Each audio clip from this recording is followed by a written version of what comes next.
You are Locked On Mets Postcast,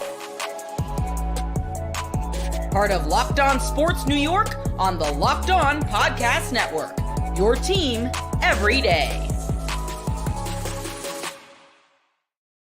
The New York Mets do what the New York Mets do. They waste an excellent start from Zack Wheeler for the Philadelphia Phillies, and they take a 1-0 series lead in the NLDS. Welcome in to a Locked On Mets postcast. I am your host, Chris Schubert, and it feels like we talk about the same stuff every time we get on one of these, at least this time of year. It has been the case as the New York Mets have some late inning magic once again. They get to the Phillies bullpen. Their bullpen shuts things down, and the New York Mets did what you have to do as a road team in the playoffs in 2024, just in general. You got to win a road game at some point. The New York Mets take one right away from the Philadelphia Phillies and have a 1-0 series lead. A lot to get into, including wasting that start from Zack Wheeler for the Philadelphia Phillies and how good that must feel for the New York Mets. But this episode brought to you by Booking.com. Booking.com. Yeah, the right state can make you a fan of any city, even your baseball rivals. Book today on Booking.com, the official accommodation partner of Major League Baseball. Get the Booking.com app today. New York Mets defeat the Philadelphia Phillies 6-2, and they take a 1-0 series lead. Kodai Senga, the starter for the New York Mets in game one of this series, and he gave them probably everything you could have expected from Kodai Senga in this game tonight. And then it was a bullpen game the rest of the way. We will talk about that a little bit later on here on the show, but have to start with what happened in the eighth inning of this game, because for 7 innings, the New York Mets were flummoxed. The New York Mets were flustered. The New York Mets were off balance against Zack Wheeler, who put in one of the all-time great postseason starts you are going to see. It hurts a little bit more if you're watching this game as a Mets fan because of who it was that was on the other side, that being Zack Wheeler. But he gave 7 innings, 1 hit, the 4 walks, 9 strikeouts. What did he end up with? 30 swing and misses? I lost count after a while how many swing and misses Zack Wheeler had. He set some sort of playoff record. It was certainly a Phillies playoff record. I think it tied a major league record. Whatever it was, Zack Wheeler was excellent tonight. Had a little extra juice to that fastball, was humming it up there at 98 miles per hour late in that game. He had it early, had it late, had it in the middle. He had his best stuff, and the New York Mets couldn't really get anything going. They had some traffic. It wasn't as if he was completely, utterly, overly dominant, carrying a no-hitter or a perfect game into the 8th inning, but he was dominant. But the Mets were able to get some traffic. They just weren't able to do anything with that traffic because of how good Zack Wheeler was. But they take him out after the 7th inning. He was up over 110 pitches at that point. And I wrote in the comments, I wrote in the book, we didn't use the book last time. We got to get the book. We got to get the book back. And I wrote in the book in the 7th inning after they took Wheeler out of the game, the right thing to do was up over 111 pitches. They have a bullpen that they believe in. And you thought that, okay, now the Mets, here's their chance if they're going to have one to get back into this game. And I wrote down, wouldn't it be great to waste this Philadelphia Phillies start for Zack Wheeler? Wouldn't it be great to have them waste what was an all-time great playoff performance?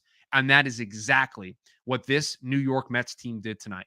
And momentum, you can be a believer in it. You can say it's not really something that is tangible. It's not really something that you can carry from one game to another, not something that you think can carry you through the postseason. But there is something about the idea of taking the best shot that the opposing team can give you in terms of an ace, in terms of a starting pitcher, because that's what Zack Wheeler was tonight. He was an ace. To shout out Nick Pollock over at Pitcher List, ace is going to ace. That's what Zack Wheeler did tonight. He was an ace. And to leave that game 1-0, to have him dominate this Mets lineup, keep things exactly where they were at 1-0 after the first inning when Kyle Schwarber hits that home run, 3 pitches in off of Kodai Senga. And the New York Mets in that 8th inning just do what they've done. Do what they did against the Brewers in Game 3. Do what they did in the first game of this series and bouncing back. Do what they did in the first game of the doubleheader against the Braves on Monday.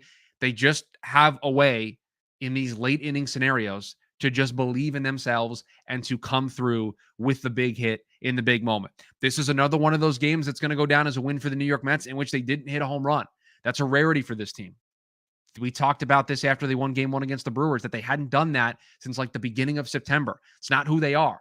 They slugged. They certainly slugged on Thursday against Milwaukee in Game 3 of that wild card series. That's who they are. That's what they do. And tonight they did the other thing that they're good at, and that is just coming through in these big moments. And Zach Wheeler goes 7 strong, but it is not enough. It is not enough for the Phillies to take a 1-0 series lead because the New York Mets come through in a big way. And we'll just walk through the 8th inning as the Phillies turn to Jeff Hoffman. And it starts off with Alvarez singling. They pinch run for him. They give it over to Harrison Bader to get some speed as the tying run. And then again, it's not one of the RBI hits, right? The RBI hits were Vientos, Nimmo, Alonso, and we'll get into everybody who came through with a big hit tonight. But that walk by Francisco Lindor to move Bader over to second and have first and second and nobody out, and to put even more pressure on this Philadelphia Phillies bullpen, because now the thought has to creep in of, oh no, we only got one. We only got one against the bullpen of the New York Mets, and Zach gave us everything he could give us, and we're leaving the door open. I was talking to friends during the game, was sitting out with the family watching the game, and I said over and over and over again, they're leaving the door open, and this New York Mets team, they're going to find a way to kick the door off its hinges. And boy, did they in the 8th inning of that game, because Lindor walks, it's first and second. And listen, we had at the start of these Locked On Mets podcasts, we talked about the thumbnail being important, and the thumbnail that I put up on the YouTube side of things potentially being an omen. And we kind of stopped because what didn't start off very well for us with the thumbnail. It was kind of a reverse jinx. We tried to give some confidence to the people we put in the thumbnail, and it didn't really work. So we stopped doing that. But I did say earlier on this week that I thought Mark Vientos would come through in a big way in a big spot. And he had a big hit in the Milwaukee series to help break things open. But this single tonight to tie this game up and to have runners at second and third then for Nimmo when he comes up, that is going to be one of the bigger hits that Mark Vientos has had this season, to do that in that spot, to keep the line moving, not try to do too much, because he had some struggles tonight against Zach Wheeler, just like everybody did. They struggled to get anything going. They struggled to have real high-quality ABs. They had some moments, right? They had an opportunity in the 4th inning when they had first and second and nobody out. In the 6th inning, they got a leadoff walk by Lindor and didn't score any runs. So it wasn't as if they didn't have traffic. They had a little bit of it, but that was really it. That was really the only thing that they got going at any point in this game. And Vientos kind of struggled up until that point, but comes through with a big hit. Brandon Nimmo, professional hitter, does what he does. He drives in a run to make it 2-1. Then you get the sac fly from Alonso. And then JD Martinez comes in as a pinch hitter, and playoff JD comes through with a single, doesn't try to do too much, just goes right back up the middle, right back up the box, and it's 4-1. And then Marte with a sac fly. Again, professional hitter, not trying to do too much, just taking what is given to him. And the Mets have a 5-1 lead, and you're able to sit back and feel pretty comfortable about it, because you know you're probably going to be able to avoid using Diaz, and that's good because he's pitched a lot this week. And real quick, because I don't know if we're going to get to it at any other point in the show, and we might be able to circle back to it, but I know Diaz got up in the 9th inning. It didn't look like he was throwing real hard. It didn't look like he was going full effort. And we've seen the Mets do this throughout the season, where they've had him get up in spots like this, and then the next day he's fine. He's able to go, and it's not that big of a deal, and it's the playoffs anyway. So I know the broadcast made a big deal about it. I know the broadcast kind of talked about, oh, the Phillies got a big win here because they got Diaz up in the 9th. I'm not so sure if that's really going to carry over. It was still now a second day off in a row for Edwin Diaz. So really feel like he's going to be immediately available in the game tomorrow. We'll save that for another time. We'll save that for tomorrow's postcast, but it feels like Diaz will be available. So I don't think too much of him being up in the 9th inning. And I was one of the thoughts that I had written down here. I wanted to get to it at some point. That felt like a nice way to kind of sneak it in there, but you get to a 5-1 lead. You're able to kind of pull back a little bit. You use Maton because he was already up to get out of things in the 8th. And then Ryan Stanek shuts things down in the 9th inning. And it does allow a run, but he does what he needs to do. And the New York Mets win 6-2, and they have a 1-0 series lead. But going into this game, it was somewhat of a surprise. It was exciting, but it was somewhat of a surprise because on Friday, the New York Mets announced that it was Kodai Senga that was going to make the start in Game 1 of the NLDS, and that he did. Gave the Mets 2 innings, and we will break down what Kodai Senga gave to the New York Mets here on the other side. For those of us who thrive on getting stuff done, including workouts, every minute counts. That's why you need Tonal, the smart strength training system that takes guesswork out of working out so you can make sure you're making the most out of every rep. When life gets busy, fitting in a workout can be stressful. With Tonal, you can get efficient workouts personalized just for you and are available with the amount of time that you have. Tonal is the world's smartest and most effective strength training system that helps get you stronger. Powered by AI, Tonal learns with every rep so it can deliver workouts personalized just for you. Tonal learns from your movement and provides suggested weight recommendations for every move with detailed progress reports. They even create personalized program and workout suggestions or recommendations based on your individual goals. It's like having a personal trainer at home with you, as Tonal will optimize every workout. Unlike traditional gym equipment, Tonal uses adaptive digital weight to advance your training techniques. From professional athletes to the mom of three, Tonal is trusted by thousands who have become their strongest. Right now, Tonal is offering our listeners $200 off your Tonal purchase with promo code LOCKEDONMLB. That's Tonal.com and use promo code LOCKEDONMLB for $200 off your purchase. That's Tonal.com, promo code LOCKEDONMLB for $200 off.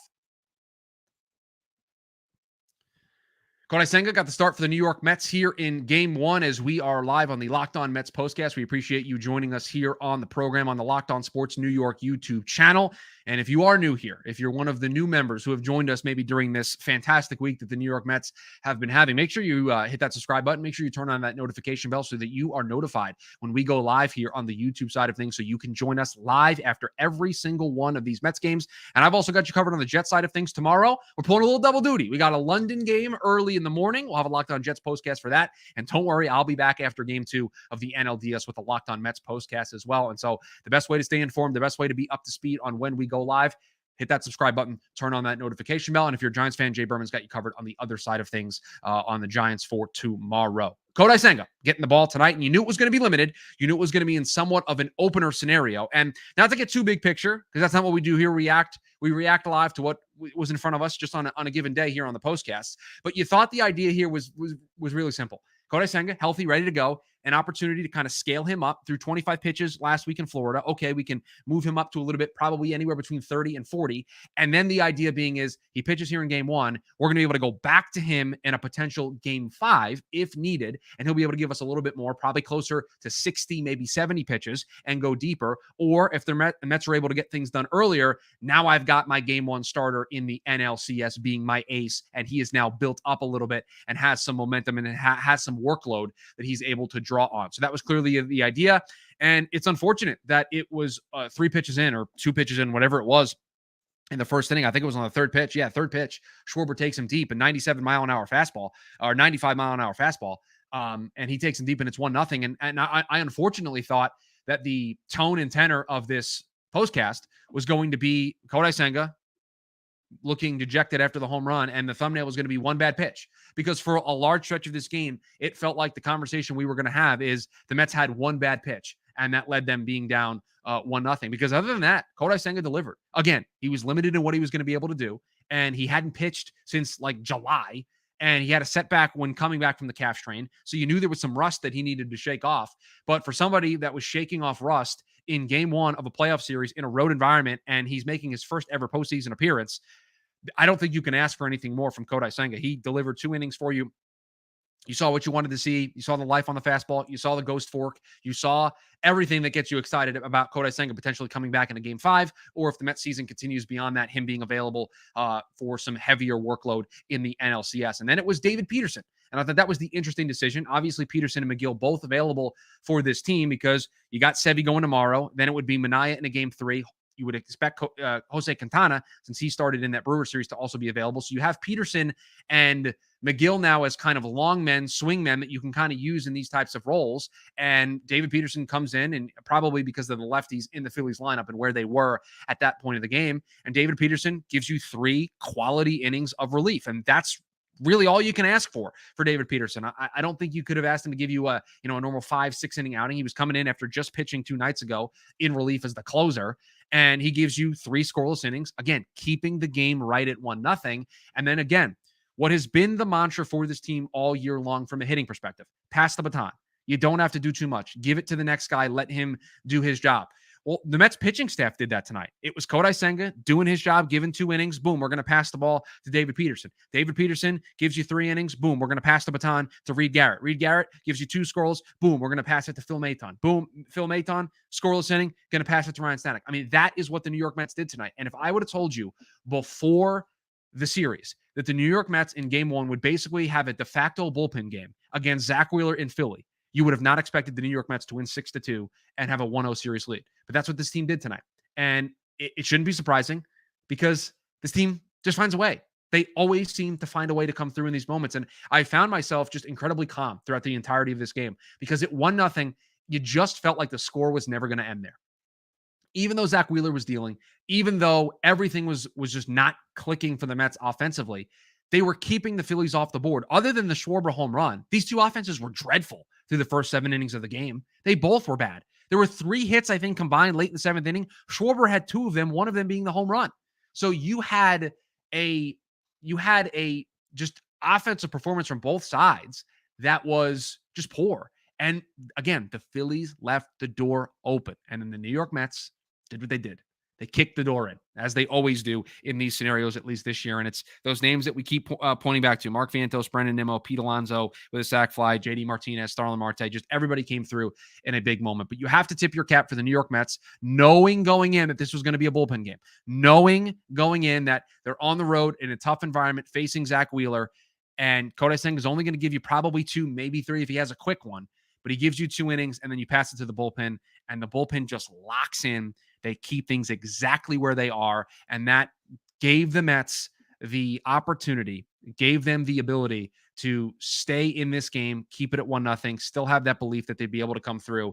And we'll talk about it in the last segment here of the postcast. But man, a night like tonight can really build some momentum for a postseason run because they just seem to always find a way to do this. I think we would much prefer them to get off to a good start, an early start, take a lead early in these road games, take the crowd out of it, make it easier on yourself, not have to always come from behind. But there is this sense of this team's been here.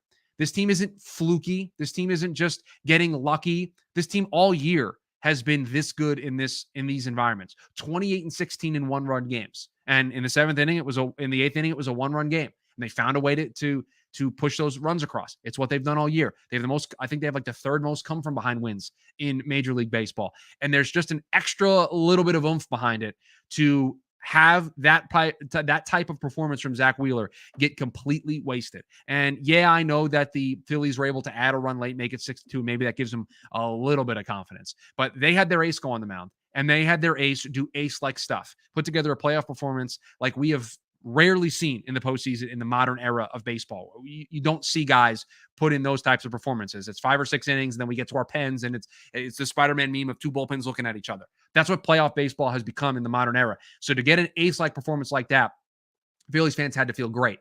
And now they have to feel like the gut punch because they got that start, and they are staring 1-0. They're down 1-0 in this series. And that means their worst case scenario, there's at least 2 games at Citi Field. Don't worry, that thought crossed my mind as well. When we come back, we will wrap up talking about the momentum. And I think this is where I'll sneak in my complaints about the umpires. I didn't know where I was going to do it. I didn't know if I wanted to do it, but I think I do. So we'll get to that here on the other side. This episode of the Locked On Mets postcast brought to you by Booking.com. Booking.com, Booking.yeah. Explore those U.S. cities you've always secretly wanted to learn more about. With hotels, bed breakfasts, vacation rentals, resorts, and so much more, on Booking.com, you might just find your perfect stay, even in your baseball rival city during the postseason. Maybe it's time to taste test your baseball competition stadium cuisine. You can find the stadium stay that's right for you. With Booking.com's wide variety of choices across the U.S., you can go incognito to all your baseball rival cities. Booking.com delivers exactly the right U.S. stay for you. Booking.com can help you book a stay that's close to your home team's or rival stadium. No matter what team you are rooting for this postseason, Booking.com can make you a fan of any U.S. city. From hotels that look over stadiums to family-friendly resorts to cute bed and breakfast stays, Booking.com has so many choices across the U.S. The right stay can make you a fan of any U.S. city, even your baseball rivals. Booking.com, Booking.yeah.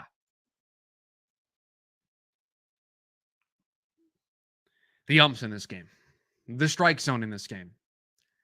I never want to blame the umpires, and I was not going to come on here tonight to the Locked On Mets postcast and blame the umpires if the Mets lost this game 1-0. But man, is it really difficult to crack the code that was Zach Wheeler tonight if the umpire is going to give 6 inches on either side of the strike zone.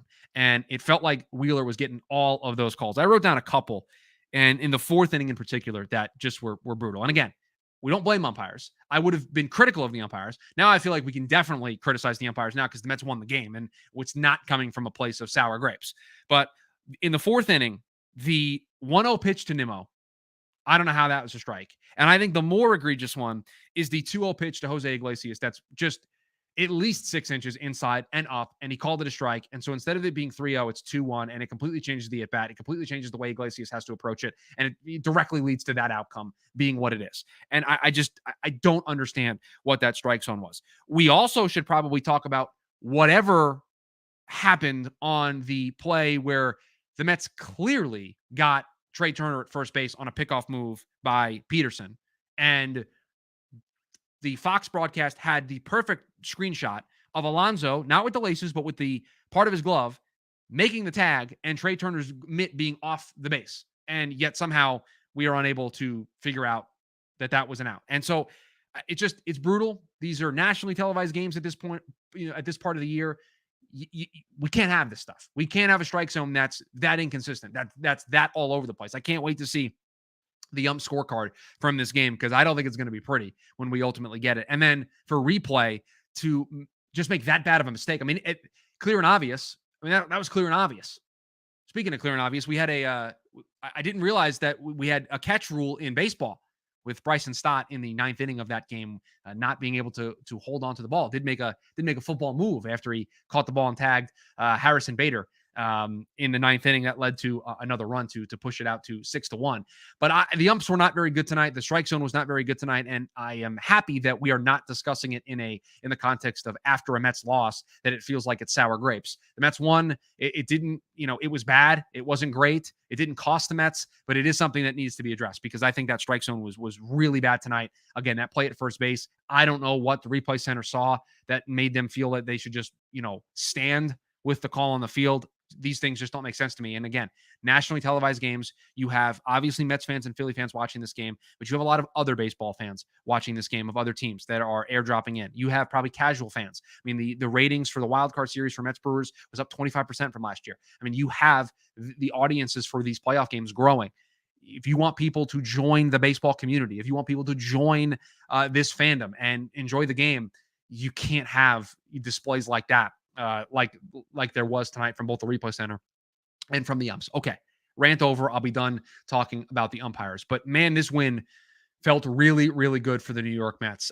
They did their normal late inning heroics. I had a buddy text me. He goes, when will the Mets figure out that they're allowed to do stuff in the first 7 innings of the game? And yes, you'd like to see them get off to an early start, knock the crowd out of it. And they have the ability to do it. They've done it before. So it's not like they're a one-trick pony and this is the only trick that they have and this is their only way to win. They have other ways to win, and they are going to I think you're going to see that over the course of this series. So before we get out of here, let's give out some performances of the game. I didn't get it into the rundown, but we do this performances of the game if you're new here after the end of these games, at the end of these shows where we give out the performances of the game. We're going to give one to David Peterson coming in relief, 3 innings of shutout baseball, keeping the score at 1-0. Again, allowing the confidence to build in that dugout that this game's still 1-0, this game's still 1-0, this game's still 1-0, and they're going to leave this open for us, and we're going to take advantage of it. We're going to shout out Francisco Alvarez for his leadoff single in the 8th inning to get things started. Francisco Lindor, it looks like it's an 0 for 3 in the box score, but again, draws a walk, doesn't try to do too much, just like he did the other night in the 9th inning of the game against the Brewers. You don't have to do too much. Pass the baton to the next guy. And the next guy that Francisco Lindor passed the baton to, Mark Vientos, who came through with the game-tying hit, and then Brendan Nimmo puts the Mets in front. So those will be our shout-outs here for performances of the game tonight as the New York Mets take a 1-0 series lead by defeating the Philadelphia Phillies 6-2, continuing to be the magical Mets, continue to being the miracle Mets, continue to being the late-inning Mets, whatever phrase you want to put on it. The New York Mets are special. This team is special this year, and they are giving us reasons to smile each and every day that they play. And look, in the playoffs, this goes beyond baseball, but a series doesn't start until a team wins a road game. Guess what? After game 1, this series with the Phillies has started because the New York Mets won a road game, and now they're going to send Luis Severino on the mound tomorrow with an opportunity to take both from the Phillies in Philadelphia. And if they do that, and then we have another celebratory postcast tomorrow, just wait till you see what that crowd's going to be like later this week when the New York Mets are at Citi Field. What would that be on Tuesday? in game 3. But we're not going to put the cart in front of the horse. We will be back again tomorrow after game 2 of the NLDS. We appreciate you joining us here on the YouTube side of things. If you're listening to us in the Locked On Mets podcast feed, whether it's the postcast or you're listening to Ryan Finkelstein's reactions as well, come join us. Come join us live. We do these after each and every Met game. You can join the conversation. We got a bunch of people in the chat tonight. We got Yuki. We had Jay Martinez. I don't believe it was JD Martinez chatting afterwards, but we had a bunch of people in there sharing their comments, and we certainly like to be interactive here on the show as well. So subscribe, turn on that notification bell so you're notified when we go live. Like I said, back tomorrow. I got a Jets podcast or postcast for you after the Jets game if you are a Mets Jets fan like I am. And then again, we are back tomorrow after game 2 of the NLDS for another Locked On Mets postcast. But that is going to do it for us as the New York Mets have some 8th inning magic. It is a 5-run 8th inning. They shut the door and they take a 1-0 series lead over the Philadelphia Phillies, making them waste a start from Zach Wheeler. It is game 2 tomorrow with Luis Severino on the mound. But that's going to do it for us here on the Locked On Mets postcast. I am your host, Chris Schubert. Follow me on Twitter at ChrisSchubert_. Like I said, we are back tomorrow after game 2. See you, everybody.